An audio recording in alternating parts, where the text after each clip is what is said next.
ভোলাতে দুইজন নেতা আছে, একটা মামলাও খায়নি, বরং আওয়ামী লীগের সাথে লিয়াজু করে গ্যাসের লাইসেন্স নিছে, বিভিন্ন ঠিকাদারি প্রতিষ্ঠান নিছে, কিন্তু আমার নেতা মাথা নত করেনি।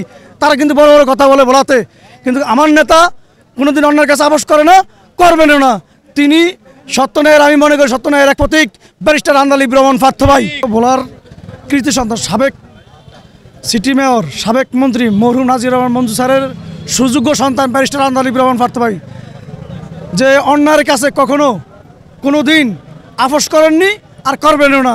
আপনারা জানেন শেখ পরিবারের তার আত্মীয়স্বজন থাকা সত্ত্বেও সে কখনো সেখানে মাথা নত করে না। সে সত্যের পথে অবিচল আছে এবং তিনি থাকবেন। আপনারা জানেন এই খুনি হাসিনা, এই স্বৈরাচার হাসিনা থাকাকালীন সে 3 বার কারাবরণ করছেন এবং এই ছাত্র জনতার গণ অভ্যুত্থানে তিনি সবচেয়ে বেশি রিমান্ডে ছিলেন এবং তিনি আজকে 6ই আগস্ট আজকে তিনি মুক্ত হয়েছেন।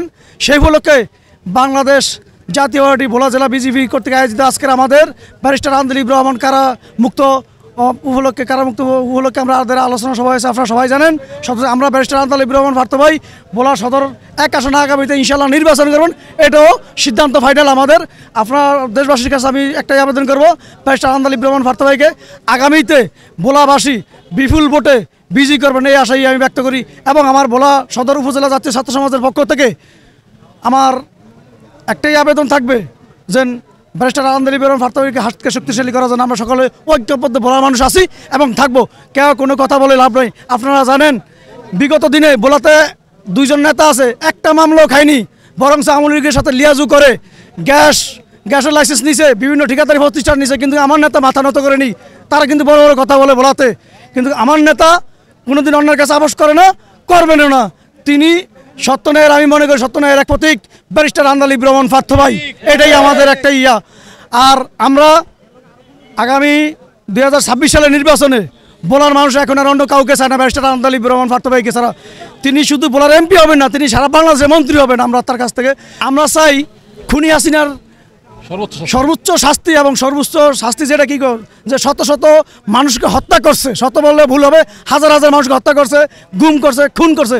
আপনারা জানেন আমাদের ভোলার সর্বোচ্চ এই আন্দোলনে ভোলার 46 জন নিহত শহীদ হয়েছেন এই ছাত্র জনতার গণ অভ্যুত্থানে। এবং এই 4 আগস্ট 3 আগস্ট ভোলাতে এই স্বৈরাচারের দোসরগুলো, তোফায়েল আহমেদের পরিবারগুলো এই গ্রামগঞ্জে কীরকম নির্মম নির্যাতন অত্যাচার চালিয়েছেন, এবং তারই প্রতিবাদে আজকে ভোলা থেকে তোফায়েল আহমেদের পরিবারকে এই ভোলার জনগণ ঝাড়ু পিটা করে ভোলা থেকে বিতাড়িত করছে। এখন টোকাইলে 10 জনও পাবেন না, ওই পরিবার একটা লোক পাবেন না। ইনশাল্লাহ আগামীতে আর কোনো স্বৈরাচার বাংলা মাটিতে জন্ম হইতে দেব না। ছাত্র জনতা মিলে আমরা সবাই ঐক্যবদ্ধ মিলে আছি, ইনশাল্লাহ আমরা সবাই মিলে থাকবো, এটাই আমি আশা করি দেশবাসীর কাছে।